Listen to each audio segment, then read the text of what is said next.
Nel cuore dell'Alaska esiste una città fantasma raggiungibile soltanto dopo decine di chilometri di strada isolata, un luogo che un secolo fa produceva milioni di dollari in rame e che oggi sembra congelato nel tempo.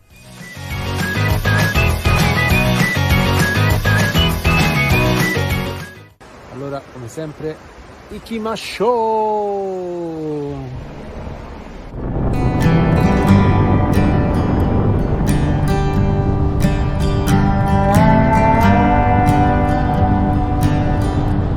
Lasciata alle spalle la Richardson Highway, l'asfalto scompare improvvisamente.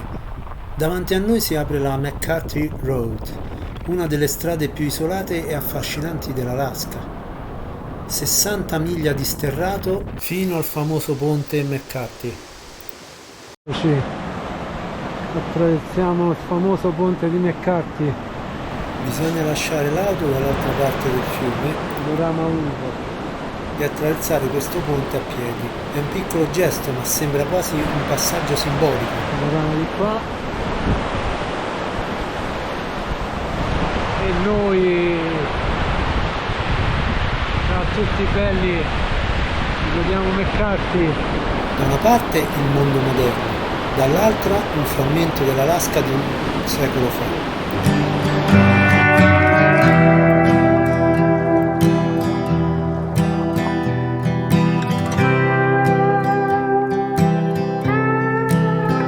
Vecchie rotaie della ferrovia che arrivava a McCarthy. McCarthy nacque come città di supporto alle ricchissime miniere di rame di Kennecott. Carrucola. Qui arrivavano minatori, commercianti, cercatori di fortuna e avventurieri provenienti da ogni parte degli Stati Uniti. Oggi sembra un villaggio tranquillo e fuori dal tempo, ma agli inizi del Novecento era uno dei luoghi più vivaci e controversi dell'Alaska. A differenza di Kennecott, dove la compagnia mineraria controllava rigidamente la vita dei lavoratori, McCarthy era il luogo della libertà, o almeno della libertà secondo gli standard della frontiera. Saloon, sale da gioco e attività di ogni genere prosperavano all'ombra delle miniere. Il denaro scorreva abbondante e la popolazione cresceva rapidamente. Ma la prosperità non durò per sempre. Quando le miniere chiusero nel 1938, la maggior parte degli abitanti lasciò la valle. Molti edifici furono abbandonati e McCarthy sembrava destinata a scomparire. Eppure il villaggio sopravvisse. Passeggiando oggi tra le strade sterrate si ha la sensazione di trovarsi in un luogo sospeso tra passato e presente. Le vecchie costruzioni in legno raccontano ancora la storia di un'epoca in cui questa valle era una delle frontiere più remote e ricche del continente. Nonostante l'isolamento, McCarthy è riuscita a reinventarsi. Oggi accoglie viaggiatori, escursionisti e appassionati di storia attratti dalla straordinaria natura del Wrangell St. Elias e dal fascino della corsa a rame.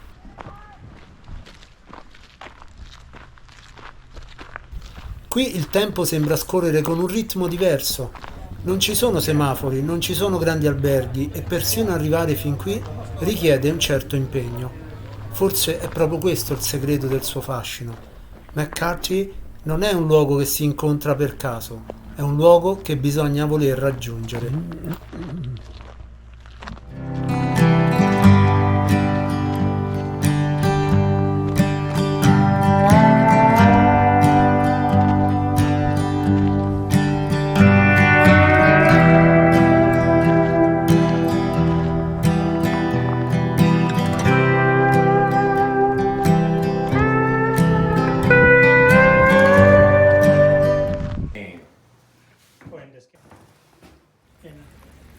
Ohayou gozaimasu, buongiorno a tutti, siamo a Kennecott, la vecchia città mineraria abbandonata, oggi città fantasma.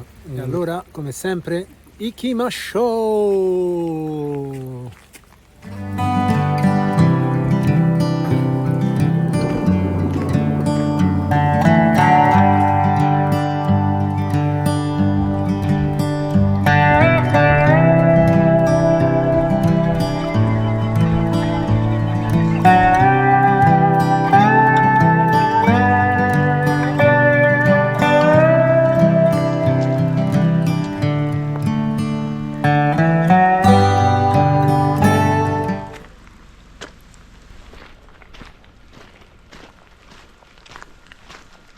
vedete le vecchie macchine.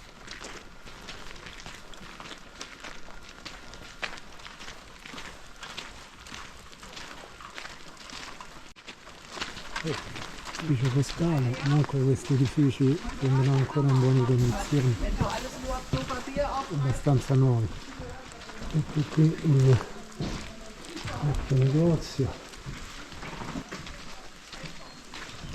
vecchi prodotti, scatolame.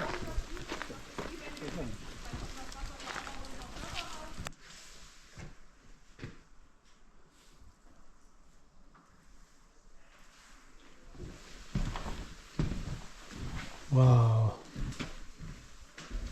bellissimo. All'inizio del Novecento qui si trovava una delle miniere di rame più ricche del mondo. Il minerale estratto dalle montagne circostanti era così abbondante e di qualità così elevata da generare enormi profitti per decenni. Trasportare il rame da questa valle remota fino ai mercati internazionali fu un'impresa straordinaria. Oggetti di lavoro, macchina da cucire.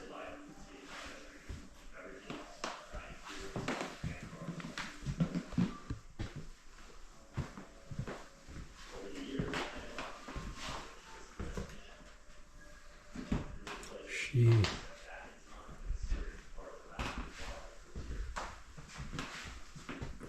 Vecchia slitta, fotografie.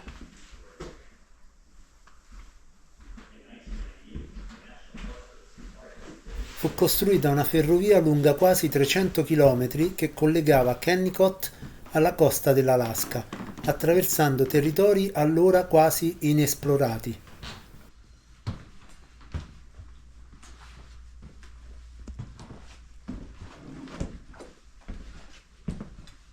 Vedete vecchi minatori.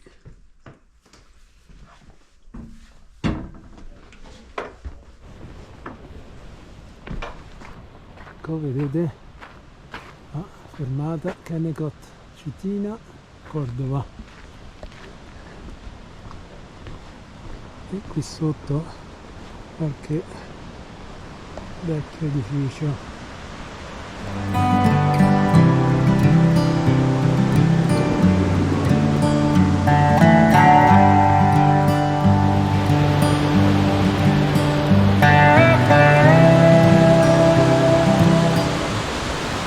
Con i suoi 14 piani era il cuore pulsante dell'intera operazione mineraria. Qui il minerale veniva frantumato, selezionato e preparato per il lungo viaggio verso il resto del mondo. Giorno e notte centinaia di lavoratori contribuivano a mantenere in funzione una delle imprese industriali più ambiziose della frontiera americana. Eppure, nonostante la ricchezza prodotta, la vita a Kennecott non era semplice.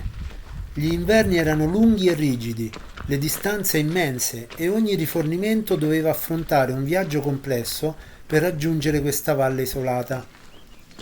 Quando i filoni più redditizi iniziarono a esaurirsi, il destino della città era segnato. Nel 1938 le miniere chiusero e quasi tutti gli abitanti se ne andarono nel giro di pochi giorni. Ciò che rende speciale Kennecott è che gran parte delle strutture è sopravvissuta. Passeggiando tra questi edifici si ha l'impressione che il tempo si sia fermato, improvvisamente, come se gli operai avessero lasciato il loro posto soltanto ieri. Carbone forse.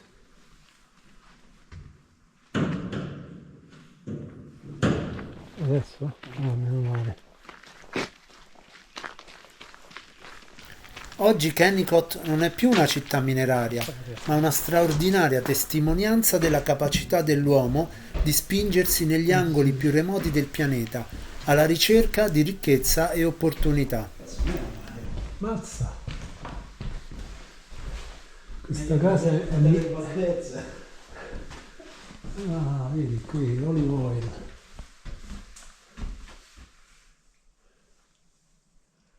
Cili.